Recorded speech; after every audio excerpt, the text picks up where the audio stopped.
Hey everyone, and welcome back to the Safe Simple Sound podcast. I'm Alex. If you have a high school senior at home, you might be staring at a piece of paper right now that says congratulations at the top, followed by a very impressive dollar amount. But before you pop the champagne, we need to have a serious conversation about what those numbers actually mean. Get your spreadsheets ready. We are going to turn that confusion into clarity. Let's dive in. Now, let me paint a picture for you. I want to introduce you to a scenario involving a parent we'll call Lisa. Lisa was over the moon when her son David got into his dream school, Riverside University.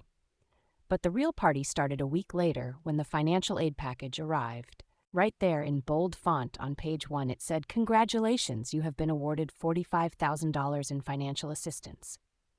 Lisa did the quick math. The school cost $65,000. With a $45,000 award, she figured they were on the hook for just $20,000. It was doable. It was a miracle. But here is the reality check. A neighbor of hers who happens to work in college counseling took one look at that letter and shattered the illusion. She told Lisa, "You aren't getting $45,000 in aid. You're getting $15,000. The rest is debt." How is that possible? Well, buried in that list of awards was a $3,500 student loan, a $2,000 unsubsidized loan, and a massive $22,000 Parent Plus loan. Lisa saw the word award and assumed grant. But that Parent Plus loan, that is credit-based debt that starts accruing interest immediately at over 8%. Lisa's story isn't unique. It is the standard operating procedure. You have to stop viewing the college simply as a place of higher learning and start recognizing it as a marketplace. These award letters, they aren't benevolent notifications from a charity. They are optimized sales documents. Universities use sophisticated data to figure out exactly how to present numbers to maximize their enrollment yield. That's fancy talk for getting you to say yes. Their goal is to fill the seat, not necessarily to minimize your family's long-term debt. So, how do they pull this off? It comes down to the psychology of formatting. If you look at a standard financial aid award letter, you will often see grants, which is free money, work-study money your child has to earn, and loans money you have to pay back with interest, all listed under the exact same heading, Financial Aid Award Package. They look identical, same font, same column, same minus sign deducting from the total cost. This is intentional design. It blurs the line between gift aid and debt for emotionally invested parents. It capitalizes on that moment of relief you feel when you see a big number. It's like a car dealership listing your down payment, a factory rebate, and a high-interest bank loan all as discounts on the sticker price. It makes the car look cheaper, but the math doesn't hold up. I want you to ask yourself a question right now. Why do colleges prioritize the term award over financing when presenting loan options? If you went to a bank for a mortgage and they offered to lend you $300,000, they wouldn't send you a letter saying, "Congratulations, you've been awarded a house." They would call it what it is, a loan. When you view that letter as a contract proposal rather than a gift announcement, it completely changes your decision-making process. It strips away the emotion and forces you to look at the net price versus net cost. The college might say your net price is zero because they covered the rest with loans, but your net cost, the actual amount leaving your bank account over time, is massive. So, here is your takeaway for this segment. Do not trust the summary number at the bottom of the page. The total award is a meaningless metric if 60% of it is financing. Here is what I want you to do this week. It's a simple call to action, but it might save you tens of thousands of dollars. Take a copy of your financial aid letter and grab 2 highlighters, one green, one red. With the green one, highlight the lines that say grant or scholarship. That is your money. That is the actual award. With the red one, highlight every line item that says loan, financing, or work study. Now visualize it. Look at how much green is on that page versus how much red. That red ink represents future monthly payments, interest accrual, and hours your student has to work instead of studying. Visualize how much of that award is actually yours to keep. Once you've done that, you're ready for the next step, because among those red lines, there is one specifically that can be a financial landmine if you aren't careful. Up next, we are going to dissect the anatomy of deception, specifically regarding the Parent Plus loan, and the hidden costs that almost no award letter mentions. You won't want to miss this. We're moving from clever marketing to what I call the financial bear traps. And the biggest one? It's arguably the most dangerous line item on your financial aid award letter, the Parent Plus loan. Here is the reality many of you are facing right now. You look at your letter and you see a massive number listed under awards. Maybe it's $25,000 or $30,000 labeled Parent Plus loan. The math at the bottom says your net cost, $0. It looks like the problem is solved, right? The college has met your need. But here is the Parent Plus loan trap. That is not aid. That is a high-interest, credit-based loan taken out entirely in your name, not your child's. Unlike federal student loans, which have lower caps and lower rates, the Plus loan is currently sitting at an interest rate of around 8.5%. Plus, there's an origination fee taken right off the top. Colleges often slot this in as a guaranteed way to zero out your balance. But they don't tell you that it requires a separate application and a credit check. I've seen families plan their entire budget around this award, only to get denied because of a credit blip from years ago, leaving them scrambling in June. And even if you are approved, think about the math. If you borrow $25,000 a year for 4 years at over 8% interest, you aren't just paying back $100,000. Over a standard 10-year repayment plan, you are looking at a monthly payment that could crush your retirement savings. It creates a false sense of net price versus net cost.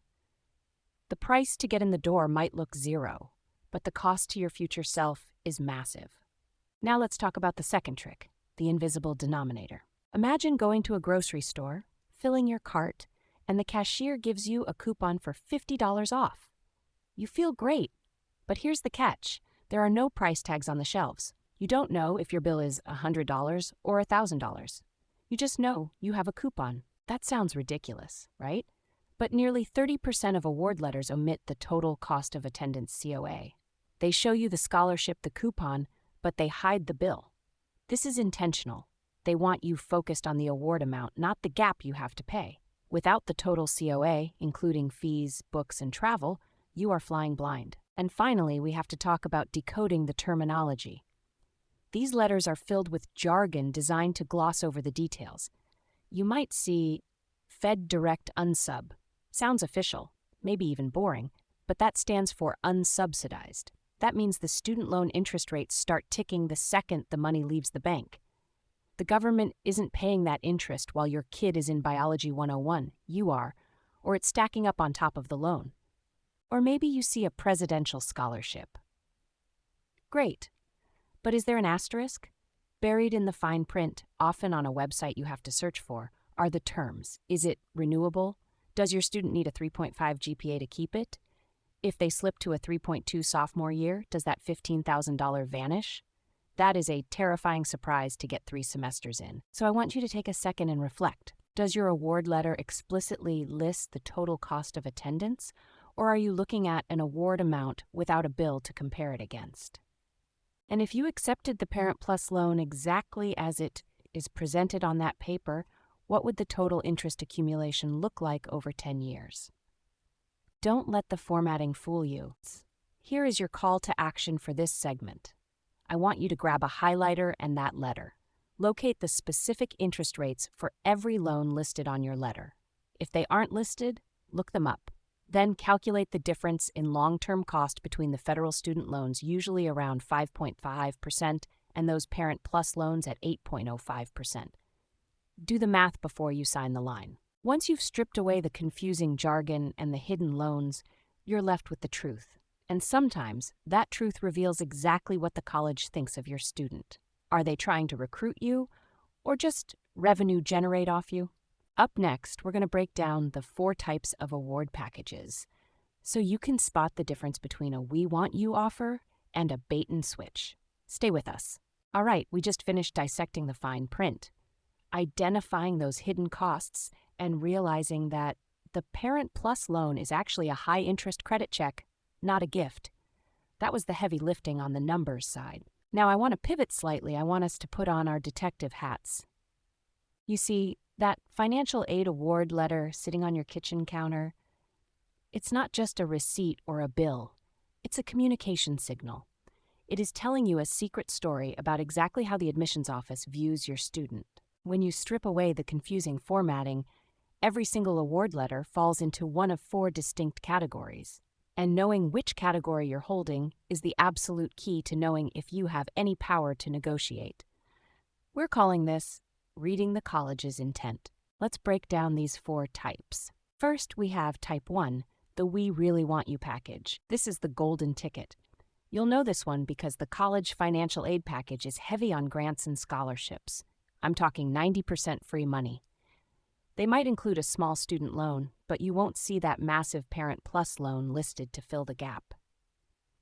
If you see this, it means your student is a priority recruit. Maybe they're in the top 25% of the applicant pool, or they play the oboe exactly when the orchestra needs an oboe player.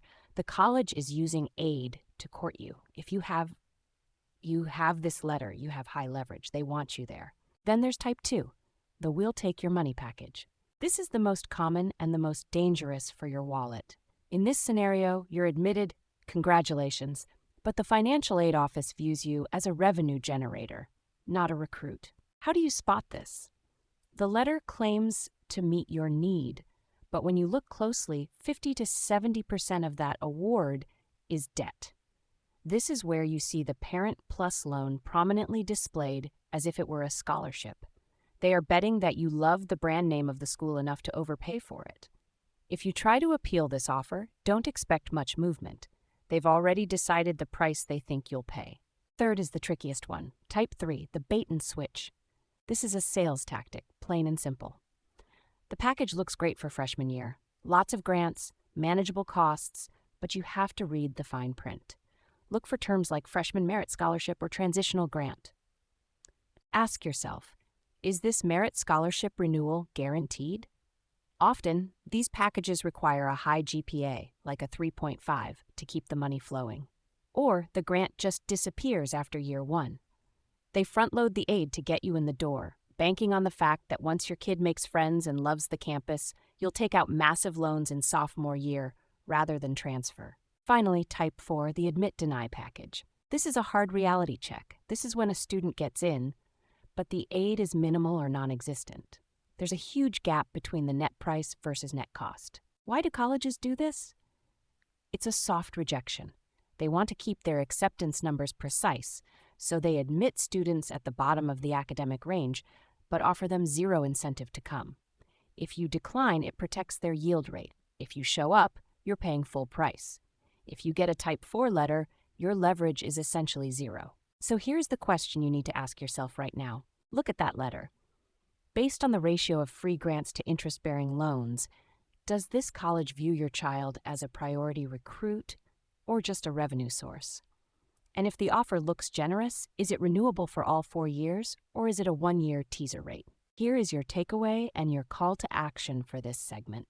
I want you to take a red pen and write one of 4 words at the top of your award letters: priority, revenue, bait and switch, or admit-deny. Classify them.